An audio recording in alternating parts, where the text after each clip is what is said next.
नमस्कार दोस्तों, मैं हूं विक्रम और आज मैं आपको लेकर आ गया हूं महाराष्ट्र के अंदर अहमदनगर के संस्थापक मलिक अहमद निजाम शाह के मकबरे को दिखाने के लिए। तकरीबन 500 वर्ष पुरानी निजाम शाही वंश की पुरानी इमारतों का सबसे बेजोड़ यहाँ का मकबरा आप देख सकते हैं। दोस्तों, स्क्वायर फॉर्म में बना हुआ काले पत्थरों के साथ में ऊपर की तरफ बड़ा गुंबद और इंडो इस्लामिक स्ट्रक्चर के उपयोग से बनाया गया यहाँ के संस्थापक का ये वाला मकबरा।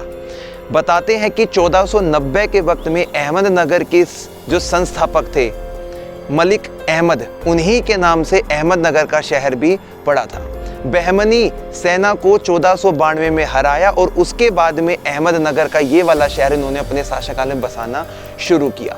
तो दोस्तों, ये जो मकबरा है ये बाहरी तौर पर हमें बड़ा ही खूबसूरत दिखाई देता है और इस मकबरे की काफ़ी डिटेल्ड हम आपको पेश करेंगे। उससे पहले आसपास की कुछ चीज़ों को और कैप्चर कर लेते हैं। जैसे ये वाला जो वेल आपको उसी समय का दिखाई दे रहा है, पानी को स्टोर करके रखा जाता था इसमें और इसकी गहराई भी अच्छी खासी है, लेकिन आज के समय में इसका पानी हो गया है खराब। और ये जो पूरा आपको एरिया दिखाई दे रहा है, इसी के आसपास काफ़ी सारे छोटे बड़े मकबरे बने हैं, जो मकबरे हमें निज़ाम शाही वंश के लोगों से या उस समय के शासकों से जोड़ते हैं। तो दोस्तों, आज हम इस मकबरे की बारीकियों को समझेंगे और देखेंगे कितना खूबसूरत मकबरा ये बना हुआ है।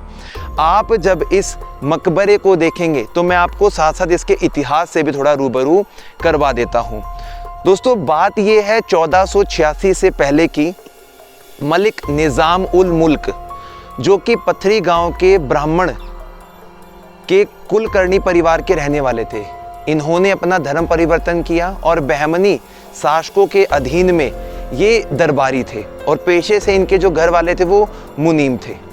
और इन्हीं के बेटे बनते हैं अहमद निज़ाम शाह प्रथम, जिन्होंने 1490 में अपनी एक अलग सल्तनत शुरुआत करी, जिसका नाम इन्होंने निजाम शाही दिया। और इसके पीछे की यदि हम बातों को देखते हैं सो दोस्तों, हमें ऐसा मालूम पड़ता है इतिहास के पन्नों के साथ में कि मलिक अहमद, जो कि स्वतंत्र उन्होंने निज़ाम शाही राजवंश की शुरुआत कर दी थी और इन्होंने निज़ामुल मुल्क की उपाधि भी धारण कर ली थी। ऐसा बताते हैं कि जो बहमनी साम्राज्य था वो बहुत फल फूल रहा था, लेकिन 1490 में इन्होंने अपने आप को स्वतंत्र कर लिया था।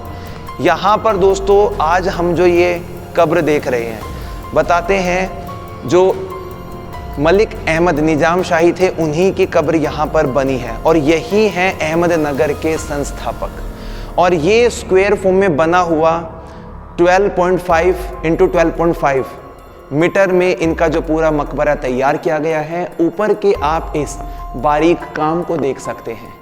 इस काम के अंदर आपको काफ़ी सारे कलमें देखने को मिलेंगी और कई कई जगह आपको ऐसी प्रतीत होगा जैसे कि मंदिरों के अंदर जो घंटियां बनी होती हैं, जो आकृतियां बनी होती हैं, क्योंकि जो कारीगर थे वो इंडो इस्लामिक थे, यहीं के कारीगर थे। बड़ा ही खूबसूरत मकबरा अंदर से तैयार किया गया है ये। और ये जिस समय बहमनी साम्राज्य के अधीन में थे ना, उस समय ये जुनैर का जो हिस्सा है वो संभाल रहे थे, लेकिन अपना एक स्वतंत्र राज्य बनाने के बाद में इन्होंने अपनी जो राजधानी है वो अहमदनगर को ही बना लिया था और उसी के बाद से यहाँ से वो शासन कर रहे थे और आसपास के जितनी भी रियासतें थी उनसे समय समय पर इनकी लड़ाइयाँ होती रहती थी। सो इतिहास की कुछ बातें और मैं आपको बताऊँगा।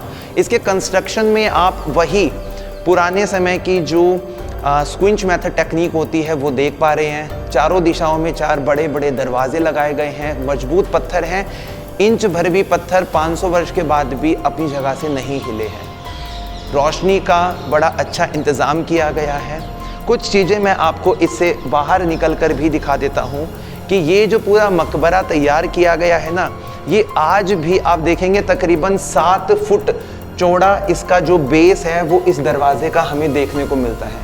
इंटरलॉकिंग सिस्टम है, बीच में आप देखेंगे तो लाइमस्टोन की पेस्टिंग की गई है और इसी के साथ में बाहर की तरफ आपको छोटे बड़े मकबरे और दिखाई दे जाएंगे। तो ये मकबरे इनके परिवार के वंशावली में से किसी के नहीं है, बल्कि इनके जो दरबार के अंदर इनके जो सेनापति थे उन्हीं के मकबरे हैं। पूरे इस मकबरे को इस प्रकार की बाउंड्री वॉल से कवर किया गया है। काफ़ी खूबसूरत यहाँ का ये जो व्यू है आज हम देख रहे हैं। पास में से ही एक नदी पहले गुजरा करती थी, उसको सीन नदी बोलते हैं। आज के वक्त में सीन नदी ने अपना जो रुख है वो बदल लिया है, लेकिन आज भी उसके कुछ सबूत है जो बाहर की तरफ देखने को ज़रूर मिलते होंगे। और इसी के साथ साथ में यदि हम थोड़े से इतिहास को और समझ लेते हैं तो इनका शासन 1510 के वक्त तक चला था। उसके बाद में इनकी डेथ हो गई थी। इनके फिर जो बेटे थे हुसैन निज़ाम शाह प्रथम, उन्होंने ये जो कार्य है वो आगे संभाला और तकरीबन 1554 का वक्त था जब तक वो शासन में रहे। 1510 में अहमद निज़ाम शाह की मृत्यु के बाद इनके बेटे और निज़ाम शाही वंशावली के नए वारिस, नए शासक बुरहान निज़ाम शाह प्रथम 1553 तक वो सत्ता में रहे। उनके शासनकाल में भी काफ़ी सारे काम हुए, लड़ाइयाँ भी हुई और उसके बाद में बनते हैं यहाँ के नए शासक जिनका नाम था हुसैन निज़ाम शाह। 1553 से 1565 तक सत्ता में रहे। फिर आते हैं दोस्तों मुर्तज़ा निज़ाम शाह प्रथम जो कि 1588 तक सत्ता में शासनकाल में रहे। ये पूरी चीज़ें देखने के बाद में अब हम बाहर की तरफ बने हुए कुछ मकबरों को देखेंगे, कुछ पुरानी इमारतों को देखेंगे और फिर पता लगाएंगे कि इतिहास की और कड़ियाँ कैसे यहाँ पर जुड़ती हैं। पाक रोज़ा परिसर के अंदर अब हम देख रहे हैं ताहिर अली के मकबरे को। अंदर के इस परिसर में आज के समय में हमें कब्र तो नहीं दिखाई देती है, लेकिन जो ये मकबरा बना हुआ है ये मलिक अहमद निज़ाम शाही परिसर के अंदर ही बना हुआ है। तो इससे पता लगता है कि ये काफ़ी खास व्यक्ति रहे होंगे। अंदर के कंस्ट्रक्शन वही आपको कलमे देखने को मिलेगी, वही जो इंडो इस्लामिक स्ट्रक्चर है यहाँ पर बनाने का इमारतों का वो साफ तौर पर देखने को मिलेगा। और दोस्तों इसके इधर वाले हिस्से में जब हम सामने इस मकबरे के मुख्य दरवाजे की तरफ नज़र डालते हैं तो ये इस परिसर में एंटर करने का मेन दरवाज़ा है। तो मेन जो बड़ा दरवाज़ा है वो यही वाला है, बाकी 3 दिशाओं में छोटे छोटे दरवाजे लगे हैं। ये दरवाज़ा भी काफ़ी बड़ा बनाया गया है। शाही लुक यहाँ पर आज भी हमें देखने को मिलता है। और इस पूरे मुख्य दरवाजे से यदि हम बाहर की तरफ आ जाते हैं हमें यहाँ पे जो फील्ड एरिया दिखाई देगा। इस फील्ड एरिया में भी काफ़ी छोटे बड़े यहाँ पर कब्रें, हमें मकबरे दिखाई दे रहे हैं। और ये मकबरे जो हैं ये इनके सेनापति, दरबारियों के या इनके खास जो इनके काफ़ी क्लोज लोग थे उन सभी के हैं। बाकी ये जो बाहर का मुख्य दरवाज़ा है इसको भी आप यहाँ से देख सकते हैं। और बुरहान निज़ाम शाह जिनका शासनकाल 1510 में शुरू होता है, उन्होंने निज़ाम शाह की उपाधि धारण करी और मुकम्मल खां दक्कनी के वक्त में उन्होंने प्रधानमंत्री बनाया उसे।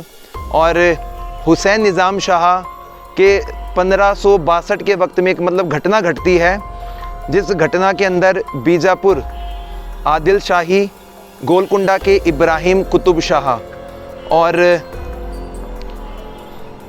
विजयनगर के राम राय इस स्थान पर हमला बोल देते हैं। और ये जो सारा काम किया हुआ था वो विजयनगर के राम राय जी के द्वारा किया गया काम था। तो उस समय अहमदनगर की इस रियासत को बहुत मानहानि होती है। और उसके बाद में हुसैन निज़ाम शाह 1565 ईस्वी में विजयनगर के विरुद्ध मुस्लिम संघ में शामिल हो जाते हैं। फिर उसके बाद में मुर्तज़ा निज़ाम शाह अगले उत्तराधिकारी बनते हैं। इन्हीं के शासनकाल में मुग़लों ने पहली बार अहमदनगर पे आक्रमण किया।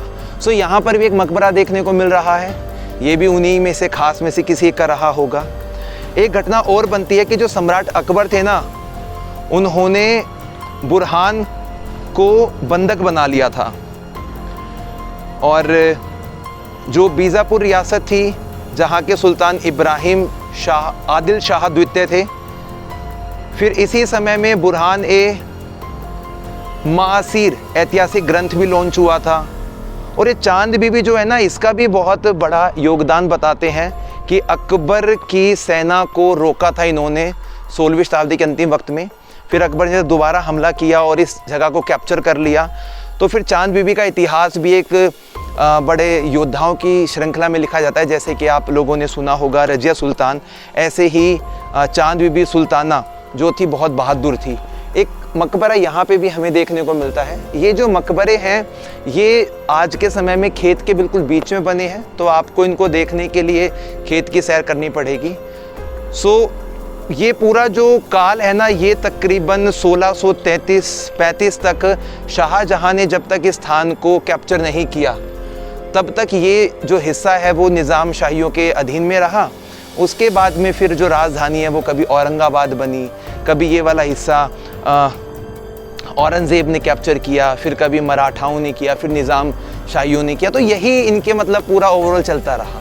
तो आज अंदर की तरफ एक दो हमें कब्र दिखाई दे रही है, छोटी कब्र दिखाई दे रही है, शायद वो किसी बच्चे की कब्र होगी। इससे हमें पता लगता है कि अहमदनगर जो रियासत थी, जो बीज फल फूल रहा था, वो इसी स्थान पे रहा था। और इनका जो शाही कब्रिस्तान है वो आज हम लोगों ने देखा। अब देखते क्या कुछ हमें देखने को मिलेगा। तब तक के लिए जय हिंद, जय भारत।